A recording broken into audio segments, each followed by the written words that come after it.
Is Tom and company going to make the playoffs? An unthinkable question when the season started. Unthinkable. What did you see last night? Well, when I look at the schedule, the 4 remaining games, they play Atlanta twice in there in Minnesota coming up, much like you mentioned.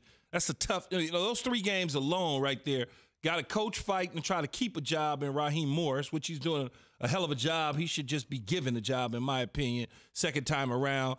Mike Zimmer, Minnesota Vikings are still trying to make whatever little bit of the season left, possibly a playoff push based on what happened to the Bucs last night. Kansas City was just too much for them. Firepower-wise, they got out early. Tyreek Hill, you saw what he was able to do. Wow. Just ridiculous. I was hoping he got to 300 yards, though. I wanted to see him get to 300, and if he got to 300, I wanted to see him get to 400. As a wide receiver, for those that missed it, 269 yards receiving. He had 203 yards receiving, folks, in the first quarter. Yeah. He had 203 yards receiving in the first quarter. Mahomes hit him on touchdowns of 75, 44, and 20 yards. Well, that happens when I really didn't understand, and Todd Bowles knows this. He knows better as a defensive coordinator. You don't allow guys like Tyreek Hill to have free access and just run down the field unimpeded with no one touching him. Playing man-to-man without real help or without jamming them at the line of scrimmage, you're going to lose that battle every single time. And the way that you defeat the Kansas City Chiefs is you have to play physical and hard like the Raiders. You got to get up and challenge the defensive backs have to get up and challenge the receivers of the Kansas City Chiefs. So therefore, when Patrick Mahomes goes to throw the football, he knows that it's going to be tough and I got to get the ball out there. My guys are going to be rerouted. But when you allow them to just run up and down the field, it's ridiculous. And on top of that, it was great game planning by Eric Bieniemy to understand that the guys that were covering Tyreek Hill Dean couldn't keep up with him. It was just like, there's the duck. We're going to shoot him down. Find 24 wherever he's at on the field, and we're going at him. And that was one of the things that Eric Bieniemy and that staff did from an offensive standpoint. But defensively, the Bucs didn't do enough. They did not do enough to cover up some of their deficiencies in the secondary. Are their Super Bowl aspirations done? I never really thought that the Tampa Bay Bucs were a Super Bowl team. I understand we get excited in sports media fan base. They get so excited that Tom Brady and Gronkowski is coming to town and, we're going to the Super Bowl. Look at Vegas. The Vegas says we're favorite. We're doing this. No, I never felt that way. I always felt like Seattle, New Orleans, Green Bay, those 3 teams was kind of going to be the ones that would come out of the NFC. When you think about it, yes, Tom Brady's won 6 Super Bowls, been to 9. But there's no offseason. There's a pandemic. He's going to a new system and trying to learn exactly what it is that they need to get done within this system. It's not 20 years of New England. I know everything about New England system because I built the system.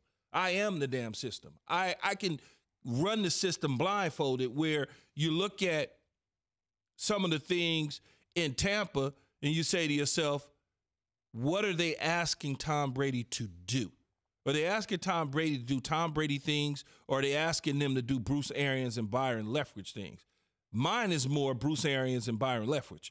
Just watching the game, not being in the meeting room, but also understanding an offense that I've seen in New England over the last 20 years, and some of the concepts that they did in New England has not transferred with Brady to Tampa Bay. It's something that Tony Romo said earlier this week, and he essentially I'm listening to me. I ain't listening to Tony. But he essentially said what you said, which is everything in New England was just instinctual. I can just turn around, close my eyes, 2.5 seconds, put the ball up, no Edelman is going to be there, and there's no way outside of Gronkowski he can have any sort of relationship like that with any Bucs player. Tony's 100% right about that, though. You could just, that's why when you think about players and you think about guys moving from team to team, it's people say, well, why would he go there? Familiarity. Maybe not with the team or the system. Maybe not with the team or the organization, but with the system that's being run. Is I can go right now to a number of teams that I played for. If those systems are in place, if I went to Oakland right now after however long I've been retired, it's second nature. I'll pick it up like it's nothing. But if I go to the Tampa Bay Bucs, I've never been in Bruce Arians' system. So it's going to be foreign language to me. I'm going to be like trying to figure it out.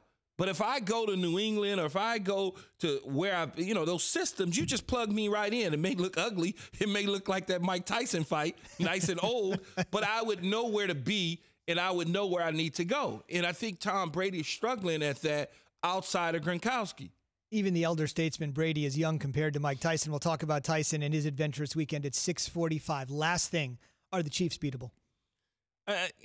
Obviously they are because they've lost the game, but you know what I mean. The right situation, you probably could catch them on a bad day, but if you catch them on the wrong day, you're going to get run out the building.